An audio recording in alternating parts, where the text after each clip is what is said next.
moi ça comme na ke mobile na ngala mbongo te to mobile na mbongo zango za mutie il faut na épauler c'est vrai biso na biso ba bantu beaucoup plus c'est l'homme qui marie la femme mais la bateau ya ba étranger ta ba asiatique na Inde par exemple muta versera d'autres na famille et dara moi si muta versera d'autres na famille mobile dame asali live abiba makamu nyonso tout bomo na eleka na internet awa sur komba Karine mutabisango za kanene voilà vous comprendre mutabisango za kanene ya nene ende mutalobaka ngo nene ya mutu sina ba programme basa na ba bébé gusi o ebima wana ba planification nyonso twana nene ya mutabando planifier na Karine mais mutabimisa ba dossier o libande ya kanene.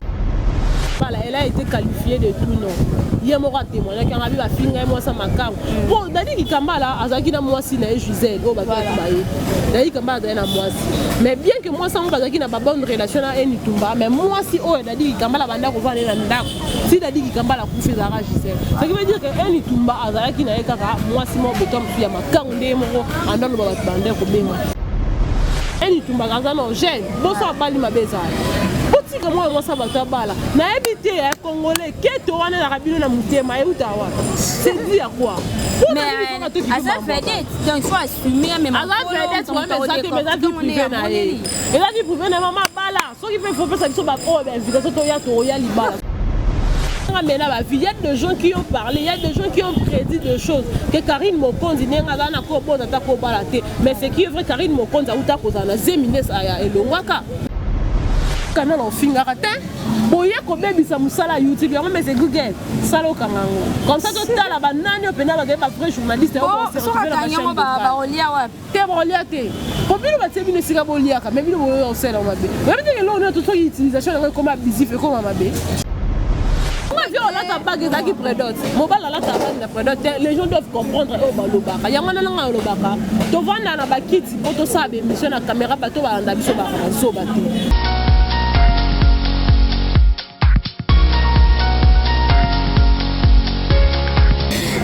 Bonjour, bonsoir fidèles internautes, ça dépend de laquelle vous nous captez en ce moment sur votre chaîne de référence Afrique Centrale Télévision à la présentation Eden Gali, autrement dit Palace, la période de la presse congolaise. Alors sur ce plateau, je suis avec ma consoeur Normie et Yaba, un bon message en rapé, peut-être bon nous en rapé mais rarement parce que non nous a trop traité. Je suis avec Normie et Yaba, tout mes campés côté décortiquer actualité, nous avons sauvé les canaux toiles, il y a eu de retombées ces derniers temps, il y a eu des chamaillages, na carte à YouTube, donc bah machin le bas mis tellement trop. Et puis ce péton qui va travailler les photos chamo lende to vendre na moko ya ba conscient na Normie ya ba parce que c'est une quelqu'un o aye par rapport au loba o comment comme les na X et la canne X a rien on est directé. C'est avec elle qu'aujourd'hui nous allons décortiquer cette belle actualité et derrière la caméra je salue Gloirdi Makambo Gloirdi Bilini na mpanza France na moni moko Francine Mangu que je te salue là où tu es Empereur José Carlito depuis le ZAN mon vieux mon partenaire privé. Je te salue, famille Ngali, famille Bakar, famille Batek. Alors, moi, je suis même moral là-bas. Je suis déjà plateau. Je suis invité à Moukwalelo, Normie et Yaba. Donc, mes camarades qui ont décortiqué, à souhaiter la net, à qui j'ai dit bonjour Normie et Yaba. Voilà, bonjour Eden Gali, bonjour à tous les abonnés fidèles d'Afrique Centrale Télévision. En tout cas, nous avons Bino Nabi qui est un bon moment dans la bande déjà, avant tout banda, moi je vais juste vous demander pour s'abonner massivement à Afrique Centrale Télévision, l'unique et seule chaîne où et puis ça a bien vraiment d'actualité bien quand on est dans le balai puis dans plateau et on a un invité on a besoin de répondre car on a des questions on a sous ordre et Eden Galibo mais ça en tout cas je dis un grand merci au Dieu tout puissant Dieu créateur il y a toutes choses il y a me permettre que tous a toujours envie malgré pour la mipandi na biso ba problème ezanga il y a toujours des gens qui veulent déstabiliser ba tout mais bala nzambe biso to banga elote oyena butu omonya oyena moyo omonya donc merci beaucoup à Francine ma fille puis depuis Orléans en France babi tout ça besoin ka to suki bien salon ezaka moko salon le Meka en France na Orléans ici quand on écoute à Mav coiffure merci na maître Deouche Morigo Sumbu depuis Istanbul mutakangi masola tenu na Istanbul Je dis aussi un grand merci à bienvenue l'Omeka, salon de coiffure et boutique. Je dis un grand merci à Gloire pour la qui est derrière la caméra, pourquoi pas Masoula Jonas, notre coach de tout moment. Je dis un grand merci à Daniel Moroké, c'est l'homme selon le cœur de quelqu'un, mon conseiller privé à moi en tout cas.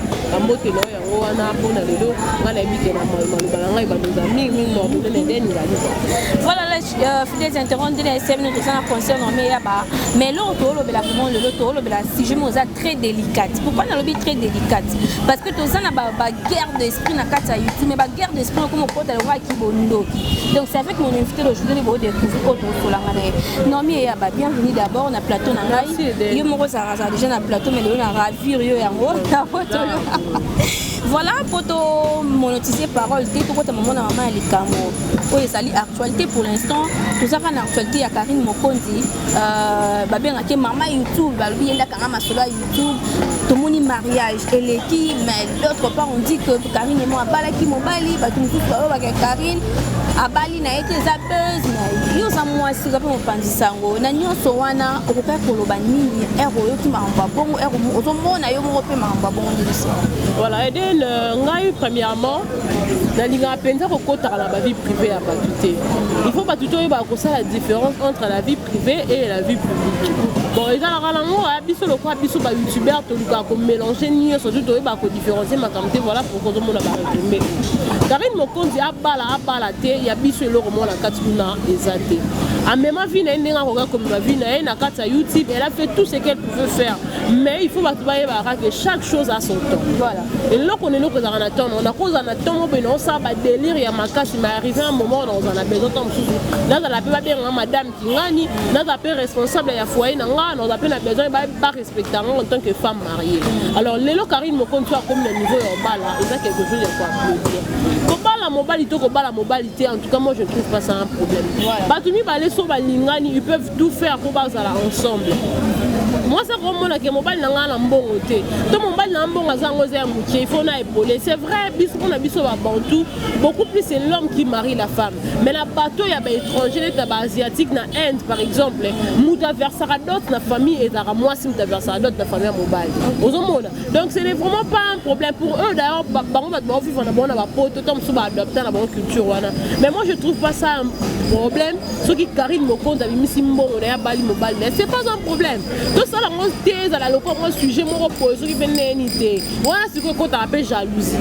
Karine Mokonzi c'est vrai. C'est que lobby jalousie doit directement Yvette Kalombo. Mais on a encore le babongo. Puisque Yvette Kalombo, Karine Mokonzi c'est camarade naï. Bah ça pas pire. Mais l'année jour on a néné à l'émission là ça rate là. Néné néné a d'abord expliqué qui camarade y a néné à na Karine néné banda. A expliqué que néné a kuta Karine Mokonzi na Yvette Kalombo. Bah ça là ba camarade y a vrai penza.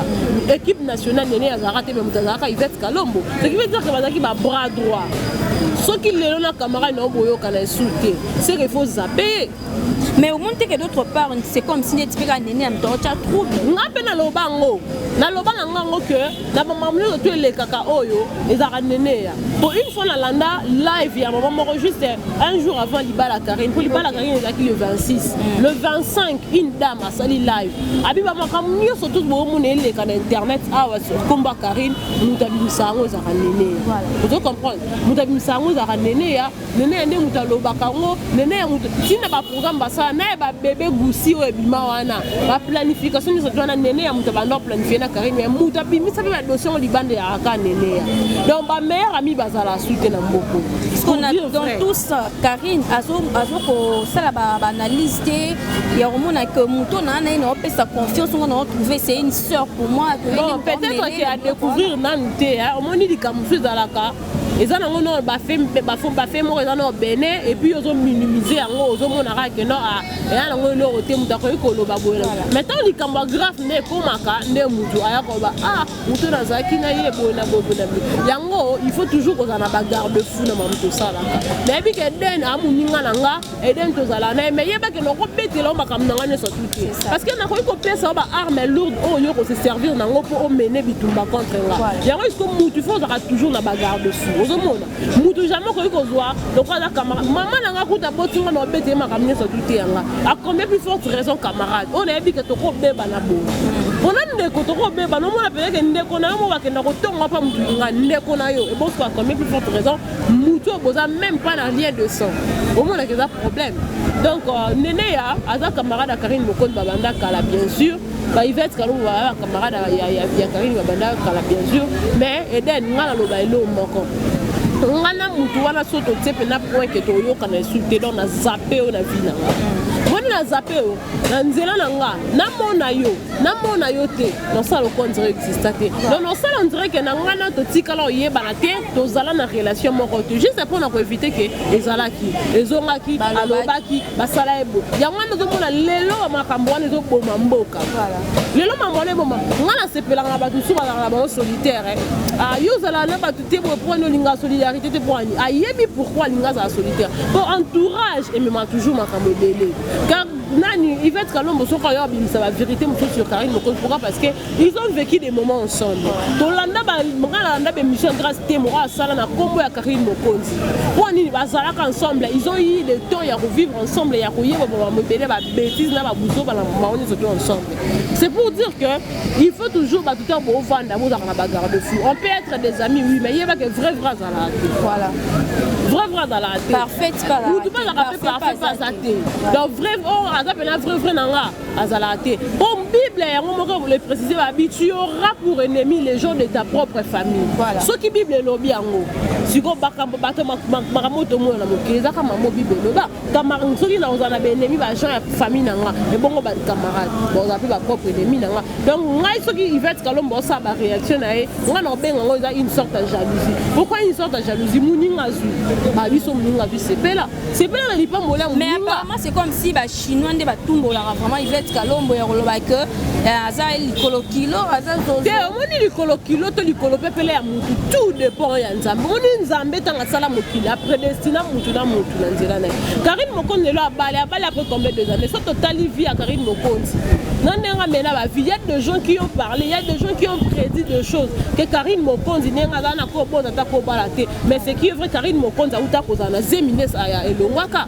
o batebele ba lo ba que Karine Mokonzi oui Karine Mokonzi uta ko zana zemi ko zemane côté ndeni po batu bande ko la ke obota te mazo quand même zemi mais jusqu'à présent mais jour il y a remise à d'autres mon moment zemi zala quitté na moment na zemi Karine zala quitté oui c'est que ko ba ezana ba faux grossesse Karine ce qui est vrai azaka la zemi mais selon ba source concordante zemi ça ni vous comprendre zemi no ngaki batu balobaka batsaka ba limite ko bala te vu ba via maintenant mais ba posana que Nzambe a souverain Dieu fait grâce à qui il fait muto yo ko mona peut-être que yena dans la ndumba au limité vina mais tu ne sais pas comment est-ce que Dieu a prédestiné ça c'est ça ba bref musu ba les kala on a vie ils a Nzambe ou ta permettre que muto ana kuta na problème wana po lui attirer gloire et lo ba baté wana ce qui veut dire que mutu a prédestiné na makambu na ye Eden a eu la 12 ans on peut-être dans 17 heures il a cité que dans le quoi Eden a eu à clôturer un entrepôt en Nzambe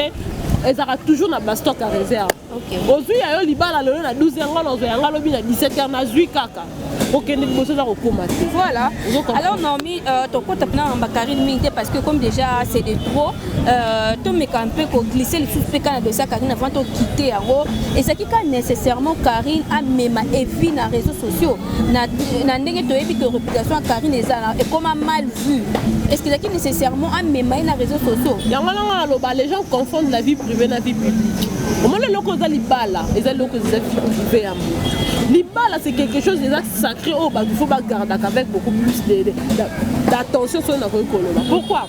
Parce que quand on se marie là, on se marie pour toute une vie. Voilà. Libala les alatés na meki na otika te. So ça pour meko tika c'est un combat là non. C'est ça est un coca été. Ya ngoto lingaka tango zo lingo bala il faut s'assurer que muto ngana opala na aza muto malamu. On a repartagé na ba moment na le restant de ma vie sur terre non passant na muto wana. Ya ngone senga il faut muto za attend ya royer bani o ya le sale. Voilà.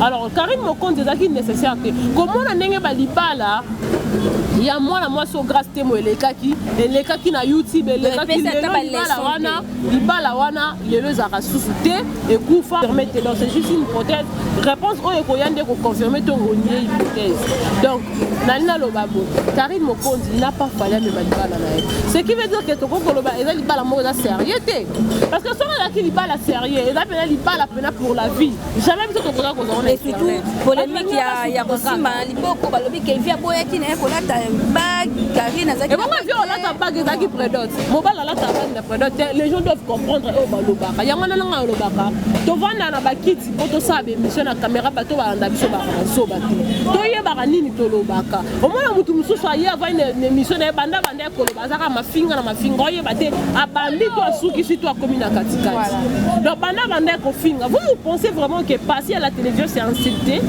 tous les éducateurs de masse, les leaders d'opinion, puis il faut influencer partout. Alors il faut dire qu'est-ce que nous devons dire devant ces gens-là qui nous suivent. Papa, Internet est un monde entier. Et ça a été que le quoi a antenne et au Lekaka na Kinshasa peut-être. Donc au Lekaka na RDC. Mais Internet, la chaîne YouTube et Lekaka partout dans le monde. Donc mutumo bonga na vanda na kin mena na batmo ba yebinga na France. Dans la batmo ba yebinga peut-être na Amérique. Et à travers nini réseaux sociaux, donc réseaux sociaux ou Internet YouTube. Voilà. Donc il faut dire que ma caméra tout salaka, il faut tout salaka na raisonnement. Li ba la Karine ezaki prédote. Ezaki na mariage té il faut moi là moi ça vient c'était bah comment est-il na salle Karine là tu vois baeko balé coutumièrement ngala landi Karine alobi ezalaki prédote parce que bande ko répondre bato bande ko loba que non ba ina de kazi ya masanga libala ndeni a expliquer là c'est maniqué a expliqué bango que libala ezalaki prédote bande ko na biso poto ezaka mikie ba ko jamais combien na masanga ni surtout bongo même na biso na kin awa ba ko comme nombre de casiers mais famille va juste deux casiers pour le symbole mais là c'est qu'il y a un des nombres limites donc il faut tout ça la maman avec beaucoup plus de raisonnement pour tout tomber dans la bassesse. Ok, voilà, fidèles internautes, restez toujours branchés sur Afrique Centrale Télévision parce que l'actualité nous oblige en temps réel.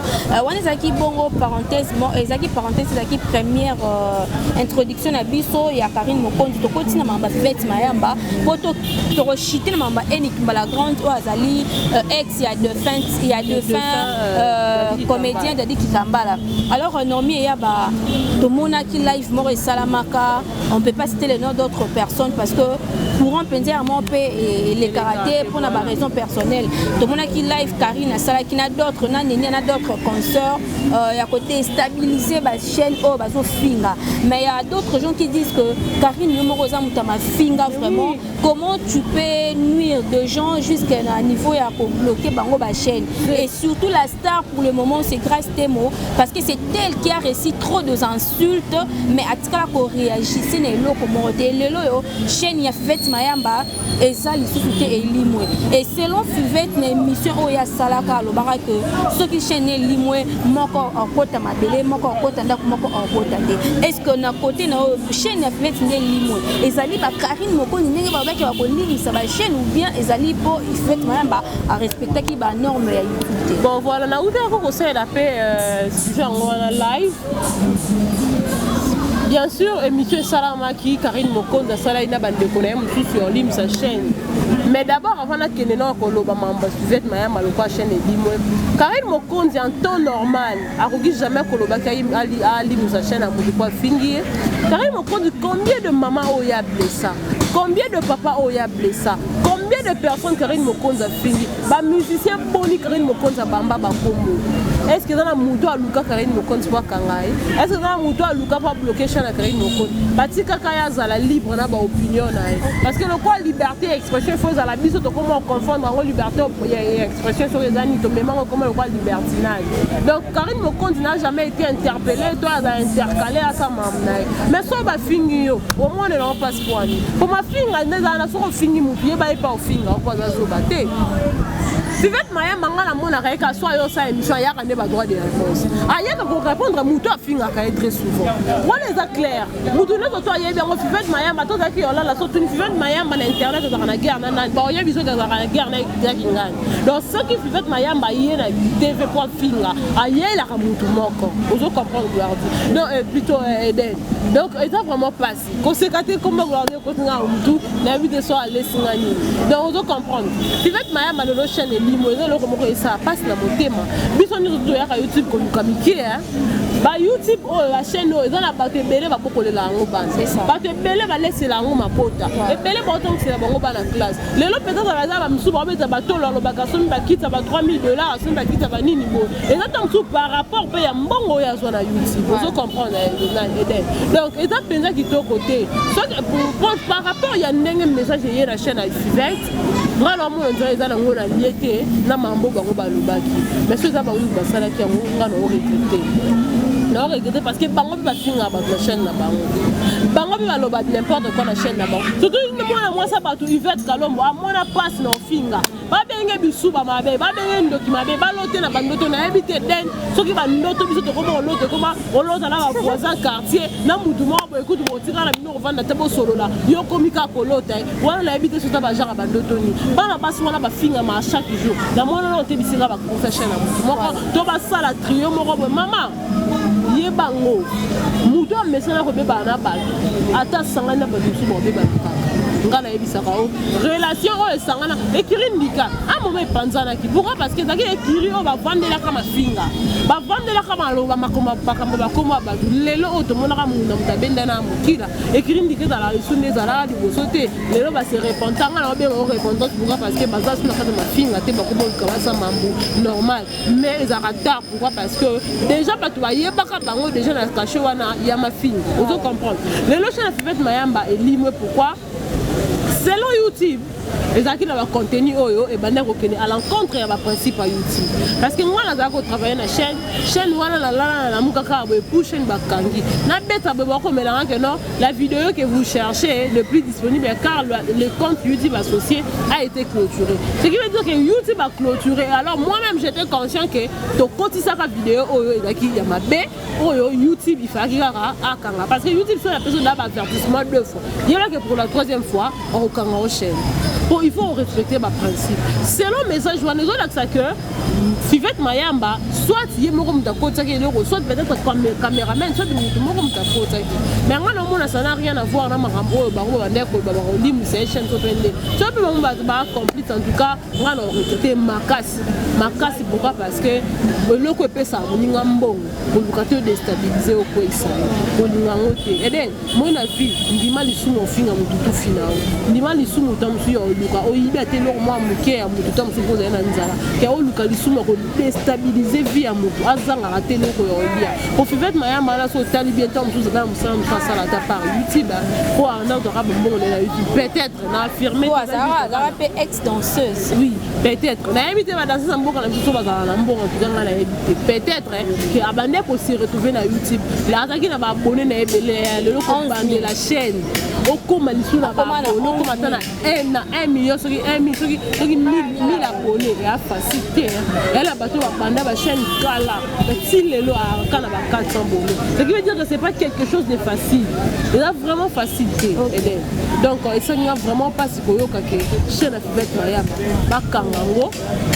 bakangango et comme lelo que chaîne les a insulté et limwe depuis que bisika za et ça les passe mais on n'a plus rien ok to comme la tour kende na suka penza émission toujours chiter la question il y a Eni Tumba la grande malgré nan vraiment c'est l'actualité tema ça la actualité le fait que azaki ex-femme il y a de fin abiso Dadi Kambala azaki moko artiste comédien ça fait des années depuis Dadi Kambala Koufa je ne sais pas si ça fait déjà combien je sais pas si 10 ans déjà Dadi Kambala Koufi Karami 5 ans 2 ans voilà depuis ce temps Eni Tumba na relation moroté ni na ba artiste comédien ni ba sangana to yoka te mo ba marché limana komba Eni Tumba et lelo Eni Tumba zo ko se remarier trop bien ko se remarier parce que azara déjà na mobalo ba botana na ba na bala était ce qui est vrai parce que Eni Tumba après la mort de Dadi Kambala elle a été qualifiée de tout nom ye moko atémoignaki anga bi bafinga ye mwasi makango po Dadi Kambala azalaki na mwasi na ye Gisèle oyo bato baye Dadi Kambala azalaki na mwasi mais bien que mwasi yango bazalaki na babonne relation na Eni Tumba mais mwasi oyo Dadi Kambala banda kovanda ye na ndako si Dadi Kambala akufi ezalaka Gisèle ce qui veut dire que Eni Tumba azalaki na ye kaka mwasi moko boto mosusu ya makango nde ye moko andano bato bande kobenga eza problème te soka bali mobali kutu mwasi akufi olele bebe maana mwasi mosusu aye pembe na ye olela na ye pembe okaka 2 mois après obana nango omoni kobokola bino te mama bino fonazala mama dokande mama mo azalaki soki Eni abali après 2 ans ya liwa ya Dadi Kambala babezala bofinga azalaka mwasi makangu bolobaka n'importe quoi sur ye nzambe aza nzambe mwasi kutu ata na bana 10 makuta na mobala abali ye Eni Tumba aza na gene boso abali mabezala botika mwa mwasa bato abala nayebi te ya congolais keto wana na kabino na mutema euta wa c'est dit à quoi mais Aza vedette donc il faut assumer même Aza vedette ouais mais ça que mes avis privés na ye et là dit privé na mama bala so qui fait faut pas ça biso ba oh ben invitation to ya libala so il faut to couvrir ngo to sala internet to sala ngo et then obi bat na mokiba mitema mabe voilà to na ni mutu balingaka ba mona balinga ba souffrir pour ba sepela. Donc Congolais lingaka mona pena muninga na bonheur te alingaka mona muninga o souffrir o lela o kelela wana tonga yo senga ya banzo tonga ye kutu bisenga senga kuta senga yanga buyaya ndeko mwasi ndeko mobali tozala na motema bolingo Eni Tumba souffraka Dadi Kambala azalaki juste un simple comédien je ne pense pas qu'il avait de moyens pour assumer vie na ye ya kibolygame voilà le remema Dadi Kambala sama bele na ngana peut-être toyebi te malade oui mais malade yango ezalaki di ya quoi toyebi te Eni Tumba finga maka makasi kolera kuna mwasi na ye Gisèle afinga maka makasi pendant ce temps là tant Dadi Kambala kufi azali mwasi makangu barekonetaka ye te boyena boye lelo nzambe so asulia pambola pesi bala kopekisa nzamba pambola bokovanda bolo bina bino botondisi stade de Marseille pour ça une mauvaise campagne contre Eni Tumba mais les gens aiment soit foli nzela mobali na ye wana abanda souffrir pas Dadi Kambala tom so ndaka malonga pa ndo fudete lelo Eni Tumba nzamba pamboli azi mobala malonga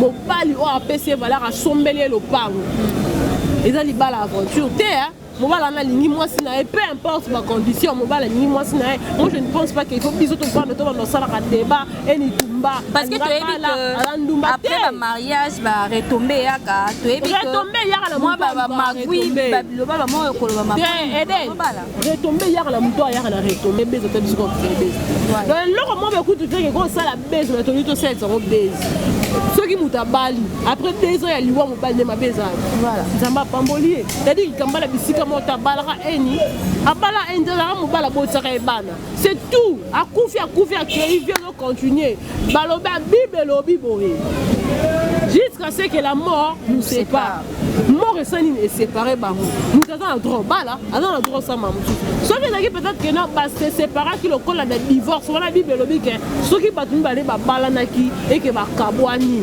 moko na bango ti azana droit ya kokende suko bala wana bible mutolobi yango divorce ceux qui vont divorcer en cas d'adultère ceux qui vont kabwani mutako ko bala susu azate ti bo kufa bongo ba célibataire vous comprenez et ça le contraire na oyo mutakufi ale moi ça tikala bala te bino batu bolo ba bonzo na bino boninga ba bala te boninga ba bala Eni Tumba azana droit ya kobala ana droit ya kobala ni famille ya Dadi Kambala ni muta théâtre ni nanya koko kanga libala na po nzambe da fongoli nzela ya nzambe so fongoli nzela la vie mutu ya lokwa mai balukela nzela te mai soko pesa okangele nzela yeba ko sala nzela na moko lika donc lelo Eni Tumba so tu libala za biso no to foto kunza nzambe moi ça va te souffrir mingi moi ça va te fingama et de lebiko o vanda pena be o ka ba tu finga ayo batu baloba pona yo batu baloba ka pona yo donc ka yo ndi ba finga ya et moi souvent ici ça pour ça mon kid ici ça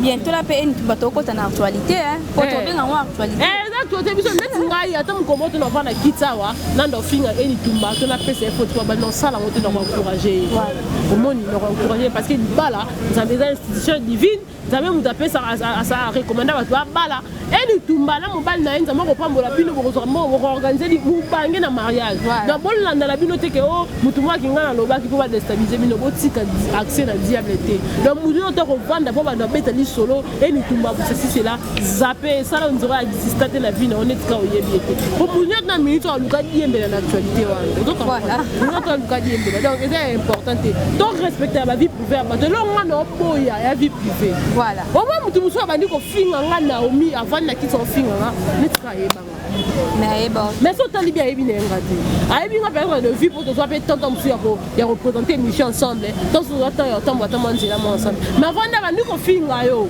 oluka ka a déstabiliser nga benga bango bakelela bayimbo na bantaba bakelela bayimbo na bantaba ya ta impact moko te donc il est important yeba nani yo zali objectif no zani destiné no zani point barre.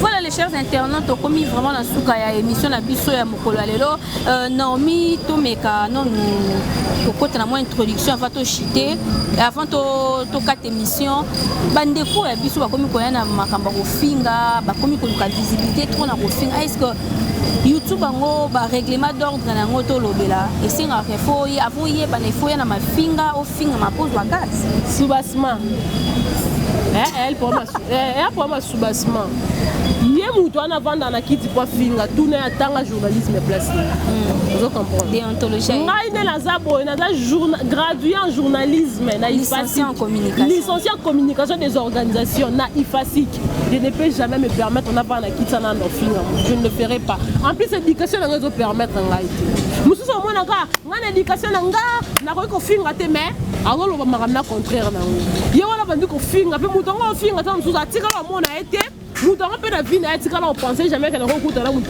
comme kingani donc ata mukolo moke no mona pe na vana kiti azupe mungongo na yabimisa banzo finga ya bwaka na soni te ngana yoka soni na place na bino non yoka soni YouTube ya mafinga te YouTube est un canal d'information YouTube est un relais aux reliés population donc public pour venir la personnel on va peut-être emblématique na actualité ton information mais ça canal en finga te boye ko bebisa musala YouTube yango mais c'est Google salo kangango comme ça tout la banane pena ba vrai journaliste on se retrouve ba olia wa te olia te pour bino ba tebino sika bolia ka mais bino boyo osela mabe même te lo on tout utilisation comme abusif et comme mabe voilà utilisation lo ko abusif et ça sera toujours mabe pour ça il a reloko toujours avec modération mais tant yo yé cette information n'engazali tout ça l'analyse avec beaucoup plus de réflexion là qui s'appuie de quoi tu es capable Zoba mama na yokutundumba kingani boye o edike ngala ni na suka lango tozwini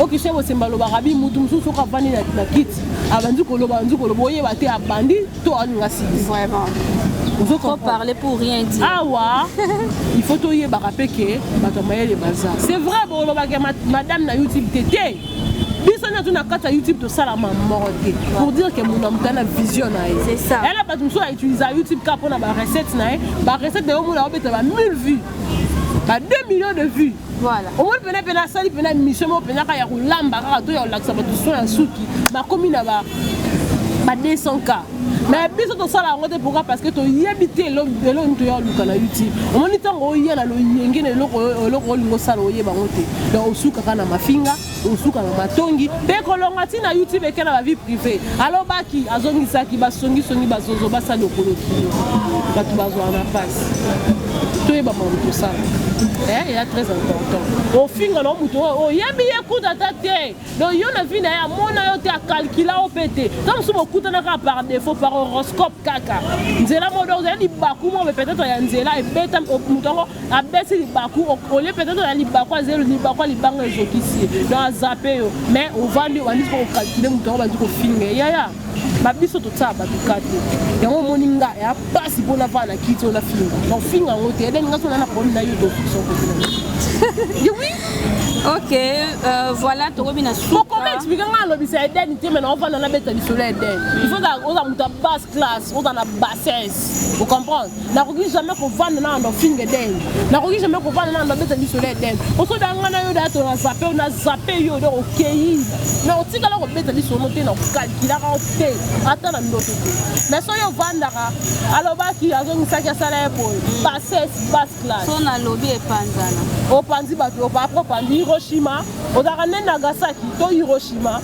Soni na bino, en tout cas Soni. Toi, on a tenté pour toi de mettre ma solo qui m'a topé juste un conseil. Oye YouTube pour ça l'émission, vendre la kitty. Bête ma mot important, paie ça au meilleur de toi. Mais ils attendent que le qui na chaîne à bateau ça l'émission, les lobbies dans mon colo chaîne avec Zoko Yambasu yété. Voilà, c'est parti que nous allons boucler cette belle émission. C'était avec Normi et Yaba, une concerne bien avant que Ayeba vraiment qu'on s'exprimer. Ah, Toloba Kate pour Bamuna que non, Loba non, Toloba to bim sabar, argument moi est très solide. Alors Normi moi salutation na yo, mot de la fin, na bato nos balinga pour na ba balinga répéter. Voilà, merci beaucoup. Nga te m'en fou pour la paix malipna ça il peut comme tout mort té. Donc biso nyonso tout bénéficiaire à paix ma ou ta pas nzambe. Nzamba pesa mutu nyonso tout 24 heures de vie sur terre. Na mutu mbongo na mutu sope ndeni biso nyonso tout zakaka na 24 heures de vie. Mutu na mutu ne siko ayebaka na 24 heures na ye wana sala na ngoni. Donc ngai olinganga te so dala na mobalo ya linganga. Na nzamba likolo pesa nga pe na famille na nga c'est tout pour moi. Yo atolinganga te na sala. Bambote na bino olinganga te moi je m'en tape. Yo tango okufa olinganga te nga naza ko évoluer. Lobi kuna il a commandé bo na koma bon pourquoi parce que ma fille ngana ko inanga mtiano kusanga liboso.